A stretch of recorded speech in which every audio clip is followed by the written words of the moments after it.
Hi, good morning, and welcome back to Create, Share, Inspire podcast. This is episode 745. Yes, 745.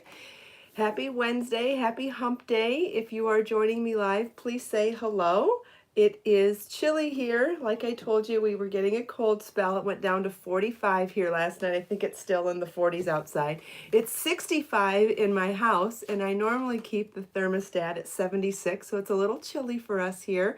Hi, Grace and Lisa, Trisha, Joe. Yes, happy hump day. Thank you for the camel emojis. You know I love them. Hi, Neha and Lisa and Thea. Good morning. If you're joining me live, please say hello. If you end up watching the recorded version, please also feel welcome to chat, say hello, ask me questions, tell me what you're working on. Hi, Jackie, Judy, Thea, good morning. Hope everybody's having a good day. Hi, Lorraine. Hi, Nadine. It's chilly here. Hi, Val. Good morning. I'm wearing a messy bun hat today. This is a knit one. I've done some knit and crochet ones. You can find it in my pattern shop, in the knitting pattern shop. And I'm also wearing the Mary Jane, or not the Mary Jane, the Riley cowl. I was working on video tutorials yesterday. Hi, Donna, for both the Riley cowl and the Mary Jane shawl. I did a quick video tutorial for each of these just to help you get started, not showing the whole project, just to get you started and show you the stitches that we use. This one might take a little bit to wrap your head around, so it is an unusual technique, but once you get it, it's absolutely amazing to do this technique, to get vertical stripes and color work with only having to carry one yarn per round. It's really lovely, and if you haven't done it before, I think you'll really enjoy the video tutorial to help sink your teeth into the project, and then you can get back to the pattern and the video and the chart and smooth sailing. I have heard that a few people were confused from just reading the pattern. Oh my goodness. We have had a crazy night and even crazier morning. I have been hearing, you know, the battery ding that you get on a smoke detector when the batteries are going, and that ding and that ding and that ding. I heard it all night. I can't think of the word to say without swearing, so I don't know, but I didn't do a thorough job trying to figure out where it was, couldn't figure it out. Now, when we moved in here, this is an older house, and there were smoke detectors that were more than 20 years old that the owner decided to leave up, not fix or replace, or not fix, but then just up, attach new ones as well. So there are old ones that don't work, and there are new ones that do work in the house. I thought there were 3 that were new and however many that are old that don't work. So I just replaced batteries in 2 of them recently. The 3rd one didn't need replacing yet, so I thought, okay, fine, I'll replace it when I need it. I have the batteries. So I heard this ding all night, went to the one that is the newer one that hasn't been replaced with batteries recently. It's not the one dinging, and I can't figure out where the ding's coming from. So logically, I go and stand in front of the 3 that are new. None of them are dinging. It's impossible for the old ones to ding because they're not working. And so the 3rd one that does work but wasn't dinging, I decided to take it down anyway and figure I'm just going to replace the battery on that one. It's something still dinging in here. I've been up on and off all night because every time you fall asleep you hear the ding again sort of thing. I've been working on this since 5 a.m. I do not have a big house. I should only have 3 working smoke detectors, 2 of which got batteries replaced a week ago. The 3rd I pulled down today and took the battery out to replace, and if you just heard just now, there's still a ding going off in here. Lisa says it could be a phone. It's something. It's not my phone. I don't know what it is. Marlon's asleep. I'm going to have to wait until he gets up and see if I can get his help. But you know, when you're not getting enough sleep from something and not solving it, do you know how crazy that makes you feel? Like, I feel a little bit crazy about it this morning. I look a little silly too, but that's because it's cold. I'm going to have to pull out all the old ones too and find them and pull them out. Yes. Oh, anyway, you're going to be proud of me today. Ah, the dryer door. It's the sound of the battery beeping in a smoke detector. I feel like I sound really crazy right now. Okay, well, I guess this is what I'll be working on as soon as the podcast is over this morning. I will be going back to this mystery again. Thank you, Judy, for posting links to what I'm wearing. I'm wearing my tank top bodysuit with the that cardigan that's a t-shirt material that doesn't actually have closure. It just hangs in the front, and wearing it in my favorite way, as you know, which is just tied around the front. And I just threw this on because eventually we're going to get to the Sweet Clara top this morning. As I promised yesterday, aren't you proud that I remembered? I know oftentimes we do things based on you guys reminding me because my memory goes, because I'm juggling so many things all the time.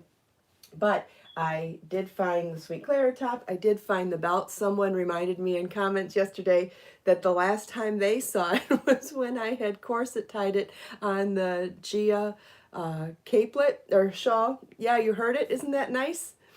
This cowl is in Be So Baby Yarn tripled, and that's what makes it look so bulky. But did you notice how much incredible drape it still has, even though it's bulky? Really unusual to see something this chunky be that drapey and soft. I'll take it off so you can see it a little closer. Isn't that lovely? Just look at how it can roll up on it. I mean, it is not stiff at all. You couldn't do that with a stiff cowl. You just couldn't. Anyway, so I got a reminder that this is so crazy. We're in the house with high-speed internet. I just froze 2 times on YouTube. If someone could tell me when they can hear and see me talking again, I would appreciate it. Someone could just let me know. Okay, Judy says I'm fine now. Good. Okay, so what I was going to show you, if you weren't with me yesterday, we were talking about that old 90s style where flowy tops either had ties on the sides so you can tie in the back and do some cinching to give some drape and some shape, and also that we even use little clips to do it like this. And I thought, why not try to do a DIY version of that with yarn? Now you wouldn't need a cord this long, but I'm just taking this because I have it. This is that belt cord made out of a type of a foundation oval from the Audra poncho. And I thought, let's just use it to make a corset tying here in the back of the Sweet Clara. And like I talk about all the time, you know how I show you how to do things while I'm wearing it, and I'm like, it shouldn't be this hard. If you set it down on your bed or the kitchen counter or on a dress form, it's a lot easier to get things symmetrical and even. So that's what I'm going to show you today. So I'm going to just kind of guesstimate and pull a couple of inches out of here, and I'm not going to tighten it until I actually put it on. So I'm just going to put it, and weave it in and out like you would do lacing shoelaces, right? That's how we corset tie. Real simple. What did I do? That's not right. That's right. We'll do this. I kind of did both at the same time. Okay. And I don't want to go too far down because I want it to just, I wonder if I did this high enough. Let's try this one more time. Let's go a little bit higher. This is the Sweet Clara top, which is a fabulous, easy pattern that you can download in my crochet pattern shop. It uses Be So Sporty yarn, comes in tons of sizes. There are other versions. We've got a cardigan version as well if you don't want a pullover. The pullover comes with these cap sleeve style, or you can do long sleeves. Both sets of instructions are included in the pattern. Okay, I think I like that height better because I don't want it to come tight down here. I just want it to tighten up the mid body. Okay, so that's why I threw this cardigan on this morning, because I thought it'd be nice and easy to pull off when we want to put this one on. Okay, so now I'll make sure that that tie goes in the back.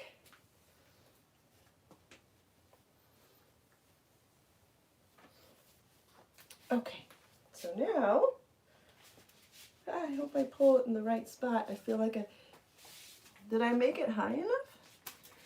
I can't, it's tangled, that's what it is, okay. I've got to come closer to see what's going on, without tripping, of course. There we go. Okay, so you can see let's see, let's try to make it loose so we don't have any shaping in there now. Nothing wrong with this shape at all, right? That A-line shape is so figure flattering worn over a slim fitted silhouette underneath. Nothing wrong with wearing it like this. And I've shown this with belts many times. Did I remove the belts? Can't remember if I put them back in my closet or not. Anyway, cinching this with a belt here is fantastic too. We can take this out and I can demonstrate the belt stuff, or I could go grab them. But anyway, let's tighten this up now.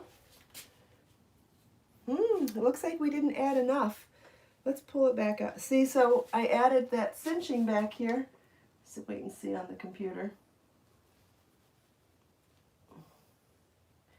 Yep, I don't think I added enough cinching actually to actually make a difference here. So I'm going to pull the whole thing out, and I guess we're going to wing it on instead. I do that sometimes.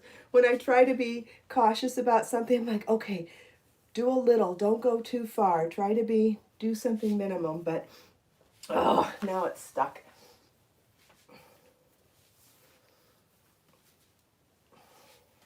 I know this might look frustrating, but honestly, I can tell you I'm doing the best I can. This was just a little harder to figure out. Oh, because of the knots in the bottom. So anytime I make a yarn belt, I add knots to the bottom of it so that it stays, right? Well, that's good until until you want something to easily slide in and out. All right, let's try this a little bit. Let's go quite a bit more here. Go from here to here, or even here to here.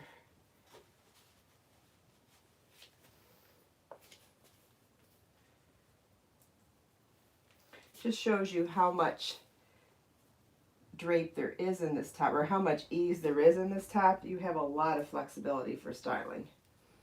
And that's why when I do belt on the outside, you even have the ability to blouse something up. And I'll show you that in a second when we take this out and I show you the other belting options. Okay, so let's try this one more time.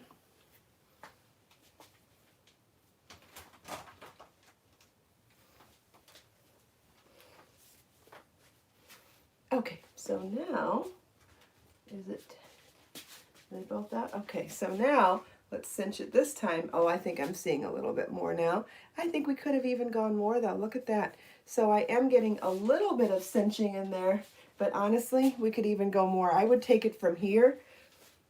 Like, remember the other style that I mentioned where you would put a tie here and put a tie here? I think that I would put the ties there and tighten it if I was going to do that. I think I like that better. I don't think this is enough cinching to really make a difference or to really change the silhouette.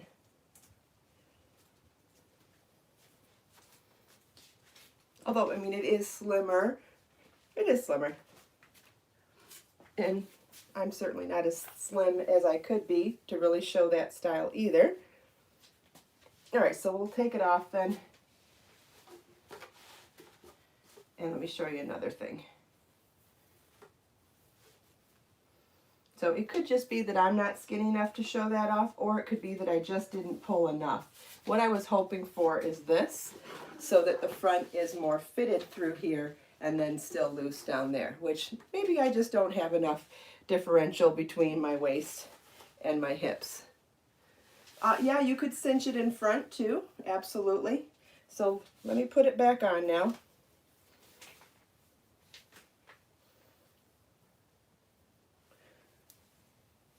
So yeah, if you could put a tie on each side and you could pull it to the back. You could put a tie on each side and pull it to the front. You could weave this in and out of the whole waist and then drawstring cinch it, or you could add a belt like this, and this would work the same whether it was a belt that you tied or a store-bought belt that you buckled. And you could just do that to bring in the waist, Or one of the things that I love to do is blouse it up. And this only works because it is an A-line top. You get that flouncy bit because this is wider down there, right? And so when you blouse something up, you get that flouncy detail, and I absolutely love this silhouette. Isn't that attractive? I think that's one of my favorite ways to belt this top, is to put the belt on and then drape it over. How do I come up with the names for my projects? Oh, I can't even tell you, a variety of ways. Sometimes it's based on something that I'm doing while designing or while making the sample. Like for example, the Sweet Clara top. I happened to be on my way to Santa Clara, California, and I literally made this top on the airplane. I challenged myself to come up with a relatively simple stitch pattern that I thought was going to be easy to convert into a top-down raglan shape. So I thought that I could come up with these elements and just design on the fly without writing the pattern first. So it was definitely a challenge.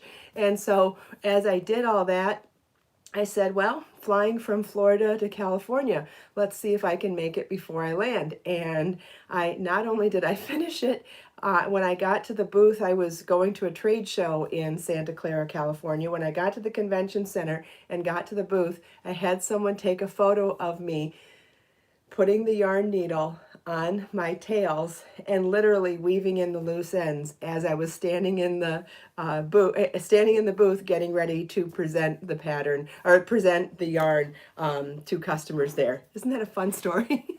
So I definitely challenged myself and definitely completed my challenge. It was successful, and I'm sure that photo's on Facebook somewhere. You'd have to scroll back many, many years, but it's still a fun story.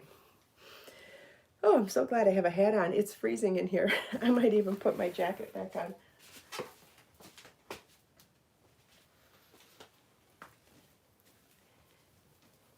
So anyway, so that's why this one's named the Sweet Clara, because I had wanted to name it a name with the word sweet in the front, and I thought Sweet Clara had a nice ring to it. And since I was in Santa Clara, I thought Clara works for me. But every set of patterns or every collection comes up with a different inspiration. Like, I feel like 80 Handmade Gifts may have been inspired by the character and actress names from some soap operas, Days of Our Lives, Another World, and Santa Barbara. I grew up watching NBC soap operas. My mom was a big fan. She started watching when when she was pregnant with me, I guess. At least one of them was on back then. And so the patterns in 80 Handmade Gifts, I believe, oh yeah, starting with the Marlena bag.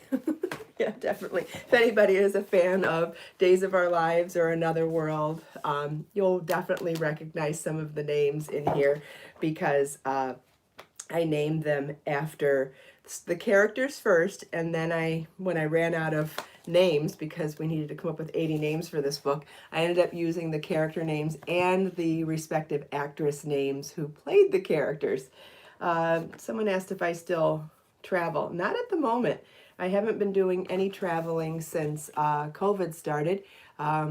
Eventually, I would like to get to the point where I do events here and invite all of you to come to me. I think I prefer that idea to actually traveling, just because I would have to travel with so much product and so much stuff. It would be a lot easier to bring everyone to me. And besides, I live in a really cool place with lots of really fun things to do around here, so it kind of makes sense to bring events to me. But I'm going to hold off on doing any of that until I feel like it's safer to travel. It would be irresponsible of me to start that until I feel like it's safe for everybody. Not that I'm saying if you travel already, that's fine. More power to you. I have no judgment and no issues with it. It's just what I feel like. I'm not ready to do it yet. Karen, Dark Shadows. I did not watch Dark Shadows. Joe, you still watch Days of Our Lives? That's awesome. I miss it. I've looked up, in fact, my favorite time on Days of Our Lives was when Bo and Hope were starting to get together, and the song Holding Out for a Hero, I love Tonight I Celebrate My Love for You. Love. I play that one on piano. I sing Holding Out for a Hero when I'm exercising. That song was when Bo saved Hope from getting married to a bad guy and put her on the back of his motorcycle while she was in her wedding dress still, the wedding dress to another guy. And if you love Bo and Hope, Joe, I'm talking to you, anybody else too, you can go on YouTube and find a playlist from any year of Days of Our Lives and go watch highlight reels from the old storylines. I gotta tell you, what a walk down memory lane that was. And I'm sure if you watch other shows, Thea watched Luke and Laura, of course. So go on YouTube, and well, you're already on YouTube. Go and search your show, and then you might find playlists of different eras. I feel like the era I was looking at is somewhere in the 80s, or maybe it was a Bo and Hope story. I don't know, but it was so fun. Speaking of which, I found another channel on YouTube recently that I am obsessed with right now. I found her originally on Facebook, but then found out that that's where she replays stuff from YouTube. Her name is Bailey Sarian, Bailey, I think, Sarian, and she does this show on Mondays called Murder, Mystery, and Makeup. She's a professional makeup artist, very pretty girl, professional makeup artist, excellent storyteller, and she combines doing her makeup on camera and telling the story of a true crime story. It could be anywhere from 100 years ago to in the last decade. And she's a great storyteller, and she tells it in a style that sounds like she's a girlfriend telling you about something she heard from her neighbor. It's so familiar and so friendly.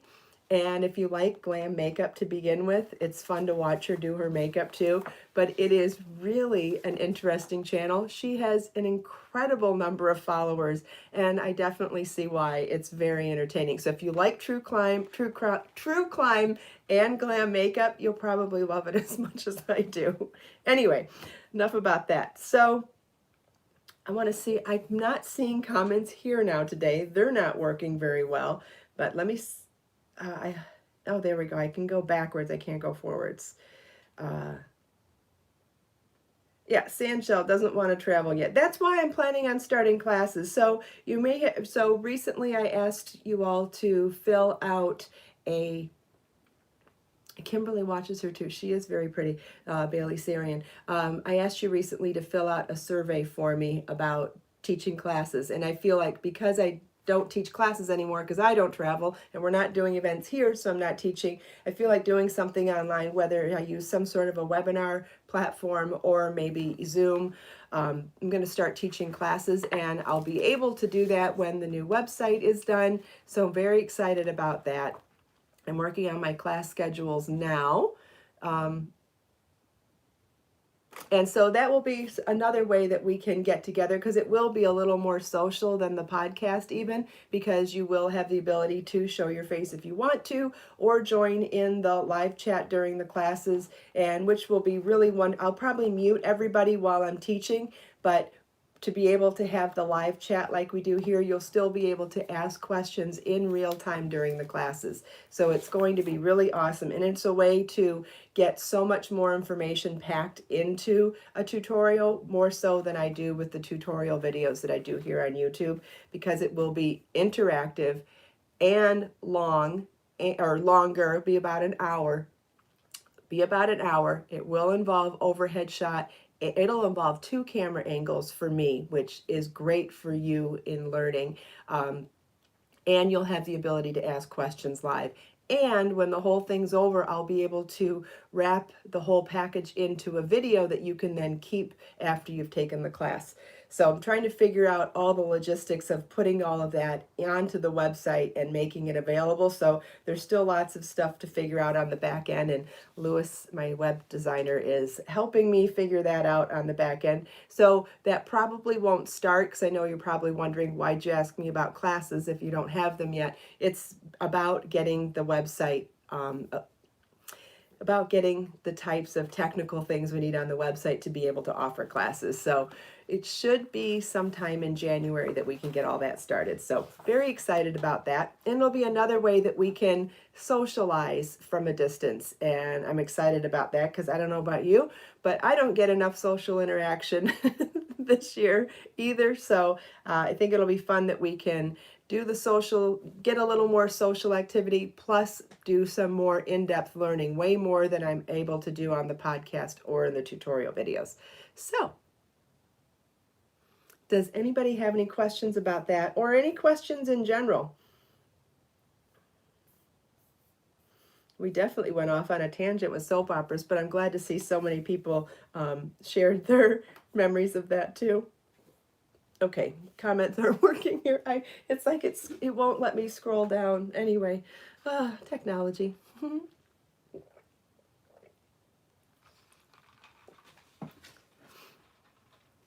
Oh, and so I'm going to have 2 new tutorial videos. I was hoping to have one of them edited in time to be able to say, hey, we'll live premiere it today right after the podcast. And the Riley Cowl tutorial will be the first video available. I could either live premiere it later today and you'll just get an invite when it's starting, or I could set it up to be right after the podcast tomorrow. What do you guys think? What would be more convenient if I did it sometime later today and I can't promise you what time, or would you rather me schedule it for, right after the podcast tomorrow? I'll let you guys decide. And then the Mary Jane shawl I will actually schedule. The following day from whenever we do this. Thank you, Rachel. I do have a tutorial for this beanie. Don't remember the name of the pattern, of course, unfortunately. Let me see if I can find that real quick. It would be in my knitting pattern shop. Thank you, Stacy. I love this cowl. It's made in 3 plies of Be So Baby yarn held together in 2 colors, and it uses a size 10 millimeter crochet hook. Oh, I have the beginning of the swatches. I held those so that I could show you today. Let me see if I can find the name of the hat. I can't find it. Okay, well, I'll have to look that up later. In the meantime, where did I put, oh, here it is. Okay. So let's see, and I want to see what everybody is saying about, I missed the answer, so would you like me to do the tutorial video sometime later today, or actually scheduled right after podcast tomorrow? And if anybody could tell me what others have said, does anybody have a gist of, was there more today or more tomorrow? Has anybody seen what was, I'm seeing mixed votes. Does anybody have an idea of what was predominant, or was it mixed? It's 50-50. Okay, it's a split decision. All right. Okay. Well, the good news is if you miss the live premiere whenever I do decide to do it, you can always go back and watch the video whenever it is convenient for you. And even I recommend watching it more than once anyway. You would want to watch it once, then grab your pattern and your chart and your yarn, and maybe watch it a second time. While it's good to watch it once just to get the gist of it, then watch it again when you're actually ready to follow along on the pattern and chart. And you wouldn't believe how much it helps to hear me say the words and see my hands do the actions as you read the words. It helps develop your pattern reading skills to do that, because I find that sometimes people don't understand the actual language we write patterns in. And it's a technical language, no different than learning another spoken language, right? CH, SL, what the heck does all this mean? DC, if you don't understand the language, it can be very difficult. Plus, we have mathematical structures in there with the parentheses and the brackets and the asterisk. So to listen along to me say the words as they're written, because I always say them as they're written in the pattern, to follow along, to see it done in my hands and hear me say the words, then follow along in your pattern and chart. It helps bring it all together, and you will discover that over time it will allow you to understand what is written better, so that when you go back and read a pattern without a chart or video in front of you, you'll start to recognize what those words mean. So I definitely recommend watching it once with me, having questions, asking them live, then watching a second time with your pattern and your yarn, and then I think you'll have a really successful time making projects that way. At least that's my whole reason for having the videos in the first place, to help understand the pattern reading. Okay, well, I haven't decided then what I'll do later today, if I'll do it later today or tomorrow. If I do this one later today, then we will be able to do the live premiere of the Mary Jane tomorrow. So one way or the other, there will be a video live premiere tomorrow morning at 10 a.m. And there may or may not be a surprise one today. If there isn't a surprise one today, then oh, Carla, if you have questions while watching the replay, you can leave comments right there in the video, and I get notifications from getting comments on videos. And if you scroll through other videos, you'll see that I do reply to those comments pretty quickly and throughout the day as well. So whether it's comments on the podcast wanting to say hello, I always say good morning back. If someone has questions about what I've worn or what I'm doing, and in any of the tutorial videos, if someone has a question about what I'm doing in the video, I always reply there as well. So you don't have to go anywhere. You can just leave a comment in the video that you're watching. It's a great place to keep everything all together. Yep, you can always watch it whenever, Joe. That's right. All right, well, I'm glad we've had a chance for everybody to ask questions today. I appreciate your feedback, and I appreciate your feedback and my questions, and I really appreciate your questions. It's great to know what you guys are wanting to learn and what you're wanting to know about what I'm doing, because it helps us to work the kinks out and get everybody getting what they want and need, because you know the goal is to keep everybody creative and happy, right? All right, thank you so much for taking time out of your busy day to spend a few minutes here with me. I hope you enjoyed my noise mystery story. Hope you enjoyed the little bit of styling ideas we had with the Sweet Clara top. We've done more than this in the past, but this was just a whim idea to see if corset tying worked for it. I think I got to work on it a little bit more, to be honest with you. So we'll come back to that another day. Hope you enjoyed talking about the new videos and everything else we talked about. I enjoyed chatting with you and everyone else. I hope you did too. Let us make time to create, share, and inspire today and every day. Have a wonderful day, everybody, and I'll see you tomorrow, same time, same place. Bye-bye.